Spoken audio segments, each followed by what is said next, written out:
mountain to the beach. It's a crazy Take week. some vitamins. You're right. John, what was I hear? That snarky. Real tough life you got out Hey. there, huh? No. By the way, for all the Jimmy Garoppolo critics out there, it's funny. Quarterback is a position of questions more than answers. If just think about this. If I gave you the top 7 or 8 quarterbacks in the league, Mahomes and Russell Wilson are about the only 2 guys right now playing that I have no questions about. I get the leadership, I get the brains, I get the talent, I get the arm, I get the athletic ability. After that, Breeze and Brady, a little too old. I mean, look at behind me. So I'll go left to right on the TV dial here, okay? Breeze, old, doesn't throw the ball down the field anymore. Lamar, at this point, playing way better playing ahead than playing from behind. There's a style he needs. Brady's old. Wentz gets hurt a lot and can be erratic as a thrower.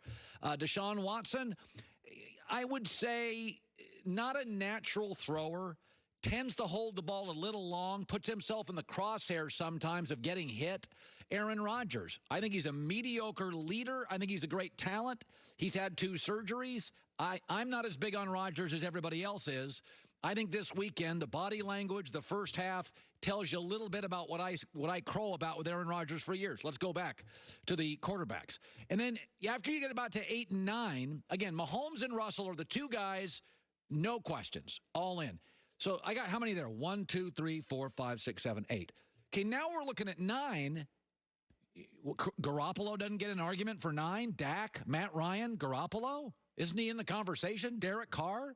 He's kind of in the conversation for 9, isn't he? Folks, there's 32 teams. There's only 2 teams who have a quarterback I don't have questions about. Kansas City and Seattle. I got questions for the next 6. and you're banging. It's okay to have questions about Garoppolo. Is he really talented? Yes. Is he Mahomes or Russell? No. These guys are first ballot Hall of Fame guys. But the argument is Garoppolo got to a Super Bowl.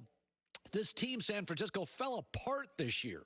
Both tackles, Kittles, wide receiver, fullback. The offense fell apart, and he carried them. Well, Kirk Cousins won in New Orleans. That defense shut down Drew Brees. The Niners' defense did not shut down Drew Brees, and Garoppolo won a wild shootout on the road. That's a big difference between making one big throw if you're Kirk Cousins in New Orleans and the defense doing the trick. Defense didn't do anything in New Orleans. Garoppolo had to save them and drop in the 40s. He had to bail them out. He had to bail them out against Seattle. He had to bail them twice out against Arizona. He had to bail them out multiple times this year. So you can have questions about him, but if you're denying he's talented, you're one of those people that watches one of those voice shows or American Idol shows and thinks the crappy singer sounds good. Or doesn't get how good the good singer is, and after watching Carrie Underwood, you're like, I don't know if she's any good. She's good. Okay, let's move on. She's good. Joy with the news. No. Turn on the news. This is the Herd Line News. Emmanuel Sanders is heading to his 3rd Super Bowl, but many of his teammates will be participating in their first year, and he shared some advice to those who have never experienced Super Bowl week as a player before.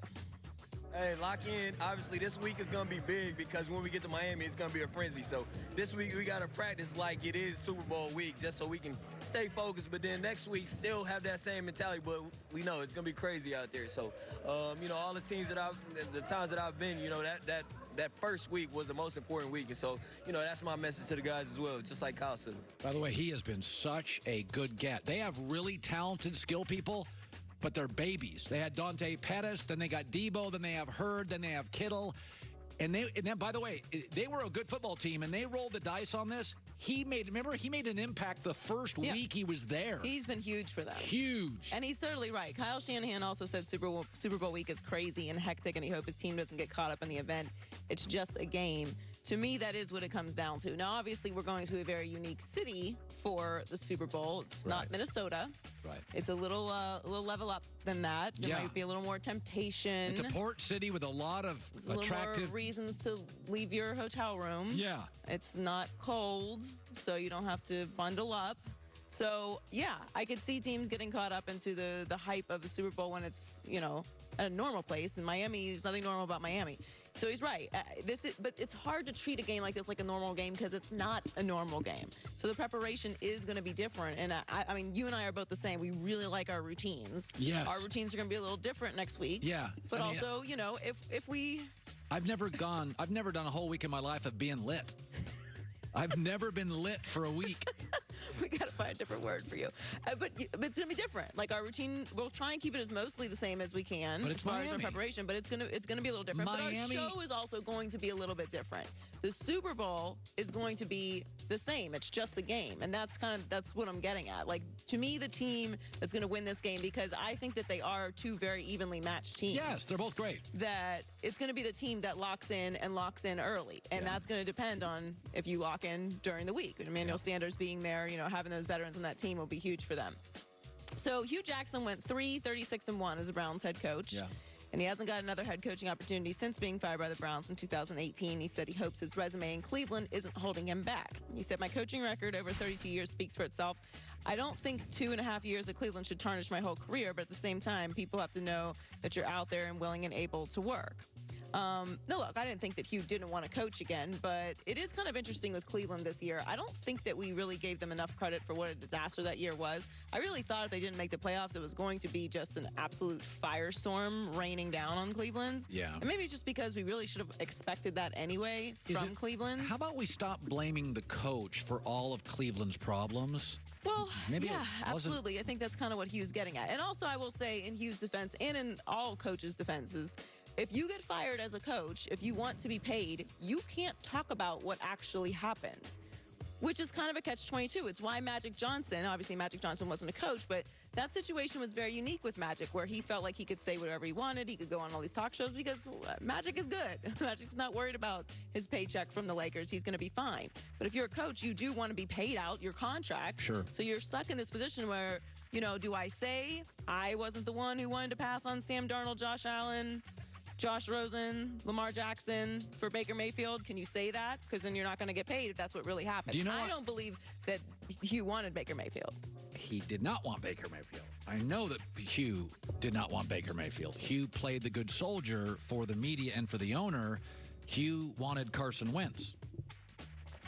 Yeah. Well, do you think you and the Browns would be in a different position right now? Again, not all on Baker either. I just think that this is kind of a unique situation, and it's why this cycle continues to happen with Cleveland, because obviously when you're a coach, you do, like I said, want to get paid, and I think that's the situation that Hugh's in. And I don't know By the what's going way, to happen with Stefanski, but if I don't have high hopes. If you redid that draft, no general manager would take Baker.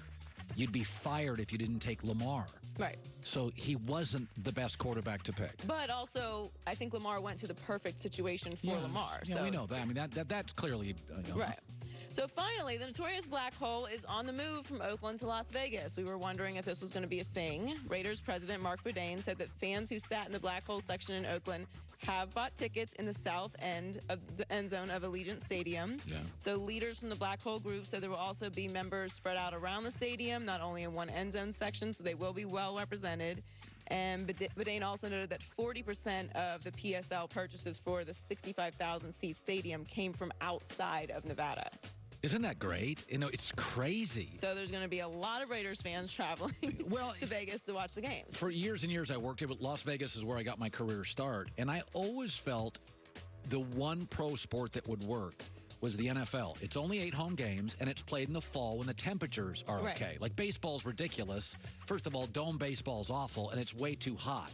But football works for Vegas. It starts really after Labor Day, and about 1 week from, about the third week of the year in September, Vegas is not brutal. It's in the 90s. And by the way, October's great in Vegas. November, December, Right. great. And the travel is not that bad No. for Oakland Raider or fans. for LA Raider fans. So I'm excited to see how this all turned out. I personally have always felt like, and I know it's like fun, like obviously we're going to Miami for the Super Bowl. We're going to love it. I felt like they should just always have the Super Bowl in Vegas. Because it's like the perfect event town. There's a zillion flights, a zillion places to stay. Everything is just perfectly set up for the whole week. Like have it there every single year. My son and I, we got into this conversation. I told him I was going to Miami for the Super Bowl, and I explained why it's in Miami, and I told him if it was up to me, you would just have a 3-city revolving. You'd do Miami, then you'd do LA, then you'd do Vegas. Nothing against Phoenix, but it's always disjointed because half of the people are in Glendale, half in Scottsdale, that's downtown. If you just did Miami, Vegas, LA, I'm good. That's not fair, Colin. Hey, Mardi Gras doesn't move. I mean, should we take it out of New Orleans? Goes, what about us? You guys get Mardi Gras every year. New Year's celebrations in Vegas, New Orleans, New York, we don't change that. I mean, certain cities, the Grammys don't change every year. I mean, I just think it's more convenient. But look, like, yeah. it is what it is. Joy with the news. Well, that's the news.